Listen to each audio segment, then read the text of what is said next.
নমস্কাৰ বন্ধুসকল, welcome to my YouTube channel Assam career jobs. আজি পুনৰ নতুনকৈ চাকৰি আহিল ডাক বিভাগৰ ফালৰ পৰা। বহুখিনি পোষ্ট মুকলি হৈছে। গেট 3 গেট 4 লেভেলৰ পোষ্টসমূহ দেখিবলৈ পাব। যদি আপুনি পোষ্টসমূহত ইণ্টাৰেষ্টেড হয়, এলিজিবল হয়, আবেদনসমূহ কৰি ল'ব পাৰিব। আবেদন আপোনালোকে কেনেদৰে কৰিব? আবেদন প্ৰচেছটো আপোনাৰ অনলাইন মাধ্যমেৰে হ'ব নে অফলাইন মাধ্যমেৰে হ'ব? এপ্লাই কৰিবলৈ আপোনাৰ বয়সৰ সময়সীমা কিমান লাগিব? এপ্লিকেশ্যন ফিজ কিমান কাটিব লাগিব? লগতে পোষ্টসমূহত কেতিয়াৰ পৰা আবেদন প্ৰক্ৰিয়াটো ষ্টাৰ্ট হ'ব আৰু কেতিয়ালৈকে লাষ্ট ডেট আছে, সম্পূৰ্ণ তথ্য এই ভিডিঅ'টোত আলোচনা কৰিম। ভিডিঅ'টো শেষলৈকে চাই যাব, অলপো স্কিপ নকৰাকৈ। যদি ভিডিঅ'টো চাই ভাল পায় এটা লাইক কৰিব আৰু মোৰ চেনেলটোলৈ যদি প্ৰথমবাৰৰ কাৰণে আহিছে তেনেহ'লে চেনেলটো ছাবস্ক্ৰাইব কৰিবলৈ নাপাহৰিব।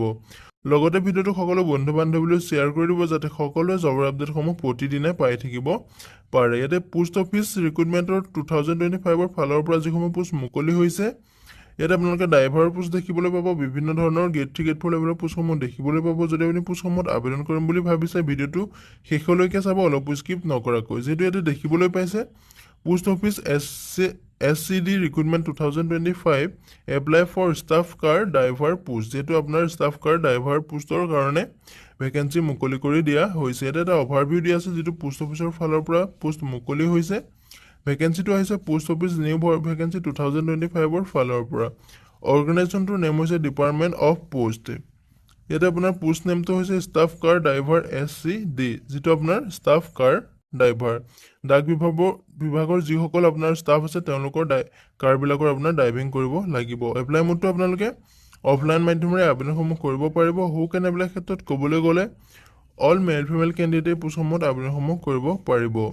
চেলাৰীৰ ক্ষেত্ৰত ক'বলৈ গ'লে আপোনালোকৰ চেলাৰীসমূহ 19,900 টকাৰ পৰা আৰম্ভ কৰি 63,200লৈকে আপুনি চেলাৰীসমূহ লাভ কৰিব পাৰিব।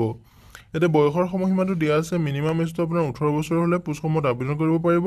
মেক্সিমাম বয়স আপোনাৰ 56 বছৰলৈকে পোষ্টসমূহত আবেদন কৰিব পাৰিব। লগতে আপুনি এজ ইলেকশ্যনসমূহ লাভ কৰিব পাৰিব।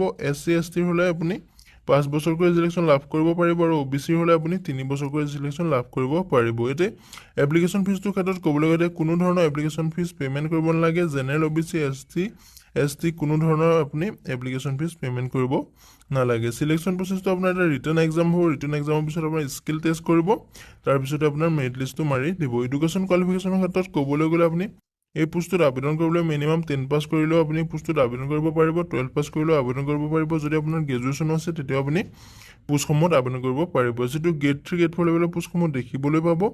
ইয়াত আপোনাৰ ইম্পৰ্টেণ্ট ডকুমেণ্টসমূহ হৈছে পাছপৰ্ট চাইজ ফটোগ্ৰাফ লাগিব, ছিগনেচাৰ লাগিব, আধাৰ কাৰ্ড লাগিব, এডুকেশ্যনেল চাৰ্টিফিকেট লাগিব, কাষ্ট চাৰ্টিফিকেট লাগিব, এজ প্ৰুফৰ চাৰ্টিফিকেট লাগিব। যদি আপুনি পোষ্টসমূহত ইণ্টাৰেষ্টেড হয়, এলিজিবল হয়, অফলাইন মাধ্যমেৰে যিহেতু পোষ্টসমূহত আবেদন কৰিব লাগিব, আপোনালোকে ইমেইলত আপোনাৰ CVখন ৰিজামখন পঠাই দিব। যদি আপুনি ইণ্টাৰেষ্টেড হয়, এলিজিবল হয়, আবেদনসমূহ কৰি ল'বলৈ হ'লে আপুনি অফলাইন মাধ্যমেৰে আবেদন কৰিব লাগিব। অফলাইন ফৰ্ম ষ্টাৰ্টিংটো আপোনাৰ 25 জুলাই তাৰিখৰ পৰা এই পোষ্টসমূহত আবেদন প্ৰক্ৰিয়াটো ষ্টাৰ্ট হৈ গৈছে।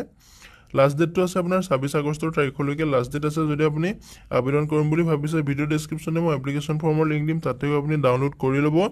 এপ্লিকেশ্যনখন ভালকৈ ফিল আপ কৰি আপোনালোকৰ যিখন ৰিজাম আছে, CV আছে, সেই CVখনৰ লগত আপুনি যিটো এড্ৰেছ দিয়া হ'ব, এড্ৰেছটোত পঠাই দিলে আপোনাৰ আবেদনটো ছাকচেছফুল হৈ যাব। যদি আপুনি আবেদন কৰিম বুলি ভাবিছে, ভিডিঅ' ডেছক্ৰিপশ্যনত চেকআউট কৰক। অফলাইন এপ্লিকেশ্যন যিখন ফৰ্ম আছে সেইখনৰ মই লিংক দিছোঁ, তাতে গৈ আপুনি এপ্লিকেশ্যন ফৰ্মখন ডাউনলোড কৰি ফিল আপ কৰি ইমেইলত পঠাই দিবও পাৰে, নতুবা আপোনাৰ যিটো এড্ৰেছ দিছে এড্ৰেছটোত আপুনি পোষ্ট কৰি পঠাব পাৰে। আজিলৈ ভিডিঅ'টো ইমানেই আছিলে। যদি ভিডিঅ'টো চাই ভাল পালে এটা লাইক কৰিব আৰু মোৰ চেনেলটোলৈ যদি প্ৰথমবাৰৰ কাৰণে আহিছে তেনেহ'লে চেনেলটো ছাবস্ক্ৰাইব কৰিবলৈ নাপাহৰিব। জয় হিন্দ, জয় অসম।